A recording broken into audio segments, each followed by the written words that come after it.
وَلَقَدْ يَسَّرْنَا الْقُرْآنَ لِلذِّكْرِ فَهَلْ مِن مُّدَّكِرٍ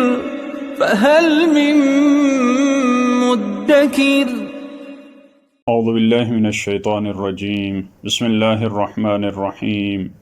الحمد للہ رب العالمین وصلی اللہ علی سیدنا و نبینا بالقاسم المصطفى محمد وعلى آلہ الطیبین الطاہرین المعصومین اما بعد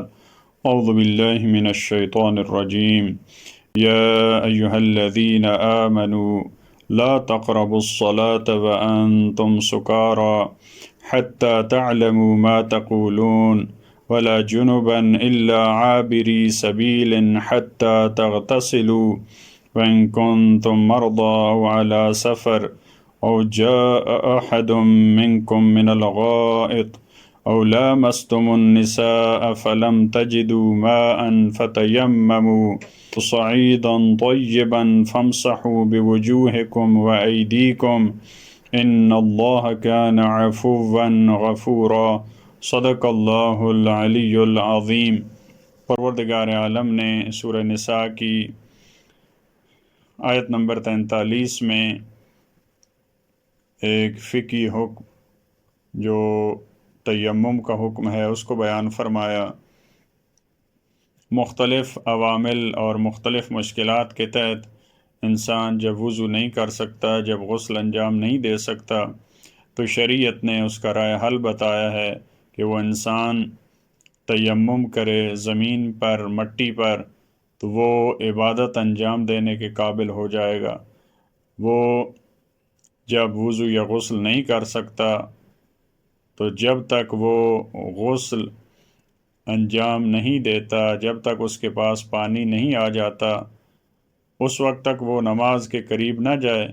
اور اگر امید نہیں ہے، پانی ملنے کی امید نہیں ہے، یا انسان مریض ہے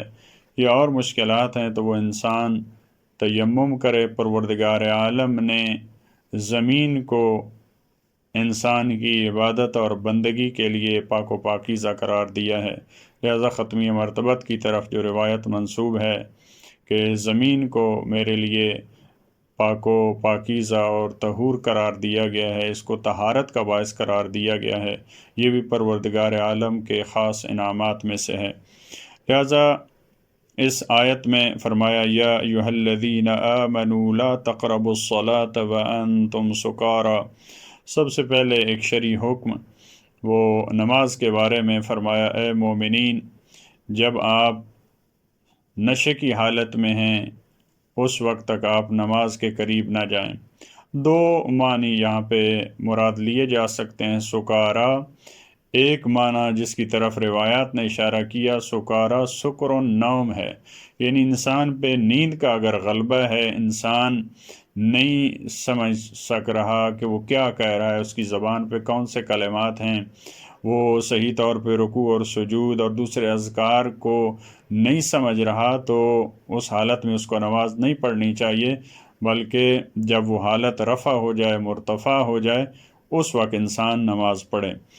لہذا فرمایا اے مومنین، آپ نماز کے قریب نہ جائیں جب آپ نشے کی حالت میں ہیں یا آپ پر نیند کا غلبہ ہے۔ سکارا دوسرا جو مطلب ہے، ویسے اس کو جب عقل پہ کوئی چیز غالب آ جاتی ہے، جب انسان بے ہوش ہوتا ہے، مدہوش ہوتا ہے، حواس باختہ ہوتا ہے، اس کے لیے یہ لفظ استعمال کیا، جیسے سورہ حج میں قیامت کی جب منظر کشی کی ہے، وہاں پہ پروردگار عالم نے فرمایا تری الناس سکارا، کہ آپ لوگوں کو دیکھیں گے کہ وہ ایسے جیسے مدہوش ہیں، جیسے بے ہوش ہیں، لیکن حقیقت میں وہ مدہوش یا بے ہوش نہیں ہوں گے، اللہ کا عذاب اتنا شدید ہوگا، یعنی وہ ان کے فہم جو ہے وہ صحیح اور سالم نہیں رہیں گے، ان کی عقل میں وہ صلاحیت نہیں رہے گی کہ وہ صحیح طور پہ سمجھ سکے ان حالات کو۔ لہٰذا یہاں پہ دونوں، کیونکہ صدر اسلام میں ایک جو مشکل تھی رسول اللہ کے پاس بیٹھنے والوں کی، کیونکہ زمانہ جاہلیت میں بہت زیادہ شراب نوشی تھی، لہٰذا مورخین نے بھی اس کو بیان کیا، تو بعض افراد ایمان لانے کے بعد بھی اس مشکل کا شکار تھے۔ البتہ رسول اللہ، ان کے قریبی خاندان، امیر المومنین اور اہل بیت کے جو خاص افراد ہیں، وہ کسی زمانے میں اس نجاست کے قریب نہیں گئے، اور جو محققین ہیں ان کی رائے یہی ہے کہ شراب ہر دور میں حرام رہا ہے، ساری شریعتوں میں حرام رہا ہے۔ قرآن کریم نے جو مراحل بیان کیے، مختلف مراحل میں یہ منع کرنے کا انداز ہے قرآن کا کہ لوگ باز آ جائیں، نہ یہ کہ قرآن کریم ایک پہلے حلال چیز تھی اب اس کو حرام قرار دے رہا ہے، کیونکہ یہ رجس ہے۔ اس کا جب انسان یہ استعمال کرتا ہے، جب اس کو محرم اور نامحرم کا، اس کو اپنے گھر کی جب پہچان نہیں رہتی، تو ہر دور میں یہ چیز انسان کے لیے حرام تھی۔ لہٰذا اہل بیت علیہ السلام ہر دور میں وہ، لیکن بعض دوسرے افراد تھے جن کی یہ مشکل تھی،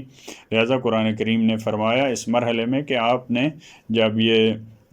گناہ مرتکب کیا ہے اور انجام دیا ہے تو آپ نماز کے قریب نہ جائیں جب تک آپ سمجھ نہیں لیتے کہ آپ کیا کہہ رہے ہیں۔ لہٰذا بعد والے حصے میں فرمایا حتی تعلموا ما تقولون، یہاں تک کہ آپ کو یہ علم ہو جائے، آپ سمجھ جائیں کہ آپ کیا کہہ رہے ہیں، یعنی آپ ہوش میں ہوں، آپ اس حالت میں اگر آئیں تو پھر آپ نماز پڑھیں۔ ولا جنبا، اور جنابت کی حالت میں، جنابت کی حالت میں آپ نماز کے قریب نہ جائیں۔ الا عابری سبیل حتی تغتسلوا، مگر یہ کہ آپ عبور کرنے والے ہیں۔ اس کے دو مطلب ہو سکتے ہیں۔ الا عابری سبیل، ایک مطلب یہ کہ مگر یہ کہ آپ مسافر ہیں، مسافر ہیں آپ اس حالت میں، حتی تغتسلوا، جب تک آپ غسل نہیں کر لیتے، جب تک آپ غسل نہیں کر لیتے اس وقت آپ جنابت کی حالت میں ہیں تو آپ قریب نہیں جا سکتے نماز کے۔ ہاں، لیکن آپ اگر مسافر ہیں، آپ سفر میں ہیں، آپ کی مشکل ہے، وہاں پہ پانی نہیں ہے، تو اس صورت میں کوئی حرج نہیں ہے، جیسا کہ آگے آئے گا، اس میں تیمم کر کے آپ نماز پڑھ سکتے ہیں۔ ایک دوسرا مطلب جو لا تقربوا الصلاۃ سے لیا جاتا ہے اور وہ عابری سبیل سے ریلیٹڈ ہے، بعض نے محققین نے یہ بیان کیا لا تقربوا الصلاۃ، یعنی آپ مسجد کے قریب نہ جائیں۔ صلاۃ کہا جا رہا ہے لیکن مراد مسجد ہے، کیونکہ البتہ یہ دونوں معنی ہو سکتے ہیں، کیونکہ اس وقت معمولاً نماز مسجد میں پڑھی جاتی تھی اور تاکید تھی رسول اللہ کی۔ بعض نابینا افراد کے بارے میں ملتا ہے کہ ان کو فرمایا تھا کہ آپ رسی باندھ دیں مسجد تک، لیکن مسجد میں ضرور آئیں۔ تو ایک مطلب یہ ہے کہ آپ مسجد کے قریب نہ جائیں، یعنی مسجد میں داخل نہ ہو جنابت کی حالت میں۔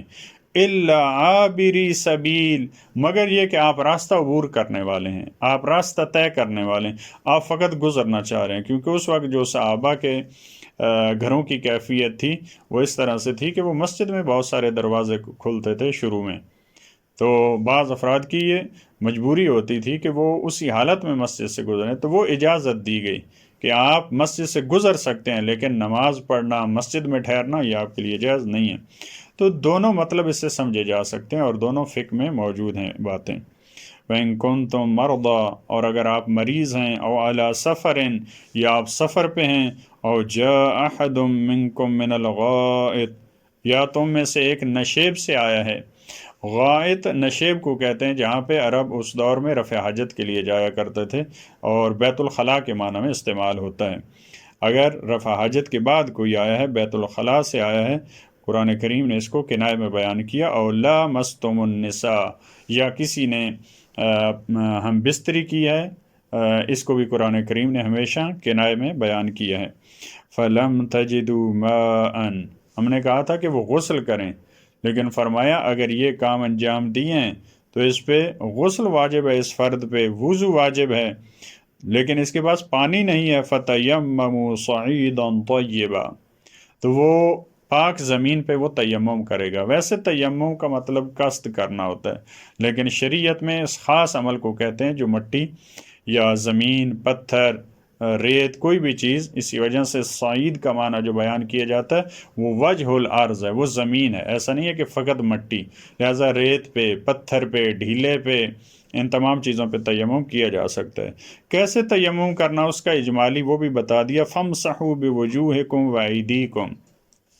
آپ نے مس کرنا ہے اپنے چہرے کے بعض حصے کو، اس پہ بھی وضو کی طرح یہاں پہ با موجود ہے، بوجوہکم، جیسے وہاں مسح کے بارے میں با موجود ہے، سر کا وضو میں بتایا، وہاں برؤوسکم یعنی بعض حصے، سر کے بعض حصے کا مسح ہے۔ یہاں پہ فمسحوا بوجوہکم وایدیکم، ہاتھوں کو آپ نے مس کرنا ہے تیمم میں اور چہرے کو، اور یہ خوبصورت دلیل ہے اس کے لیے کہ وضو میں فقط چہرے کا دھونا ہے اور ہاتھوں کا، سر اور پاؤں کو نہیں دھونا، کیونکہ اگر وہاں پہ پاؤں کا دھونا مراد ہوتا تو یہاں تیمم میں پروردگار کہتا کہ یہاں پاؤں کو آپ مسح کریں، کیونکہ مٹی کا جو تیمم ہے مٹی کے ذریعے انہی چیزوں کو مس کرنے کا کہا ہے پروردگار عالم نے جن کا وضو میں دھونے کا کہا ہے، چہرہ اور ہاتھ۔ ان اللہ کان عفوا غفورا، یقیناً اللہ معاف کرنے والا ہے اور وہ بخشنے والا ہے۔ اگر انسان سے گناہ ہو جاتا ہے، اگر انسان مشکلات میں پڑ جاتا ہے، بعض دفعہ انسان وہ جان بوجھ سے اس سے غلطی ہو جاتی ہے تو پروردگار معاف فرمانے والا ہے۔ اس کے بعد والی آیت میں فرمایا الم تر الی الذین اوتوا نصیبا من الکتاب، اس کے بعد والی آیات میں اہل کتاب کا تذکرہ فرمایا، کیا آپ نے نہیں دیکھا ان افراد کو جن کو کتاب کا ایک حصہ دیا گیا، یشترون الضلالہ، وہ ضلالت کے خریدار ہیں، وہ گمراہی کو خریدتے ہیں، وَيُرِيدُونَ أَن تَضِلُّوا السَّبِيلَ، فقط خود گمراہ نہیں ہیں، فقط خود گمراہی نہیں خریدتے، ان کا ارادہ یہ ہے کہ تم مسلمانوں کو وہ صحیح راستے سے ہٹائیں۔ یہ اس دور کے جو یہود و نصارے خصوصاً یہودیوں کی کوشش ہوتی تھی، خود گمراہ ہوتے تھے اور ان کی کوشش ہوتی تھی شریعت میں اعتراض کر کے، رسول اللہ پہ اعتراض کر کے وہ کوشش کرتے تھے کہ مسلمانوں کو صحیح راستے سے ہٹایا جائے۔ پروردگار ہمیں شریعت کے احکامات کی پابندی، اس پہ عمل کرنے کی توفیق دے، اور ہمیں دین پہ ثابت قدمی اور استقامت عطا فرمائے، تاکہ آج کے دور میں بھی یہود و نصارہ ہمیں صحیح راستے سے ہٹا نہ سکیں۔ اللہم صلی علی محمد و آل محمد۔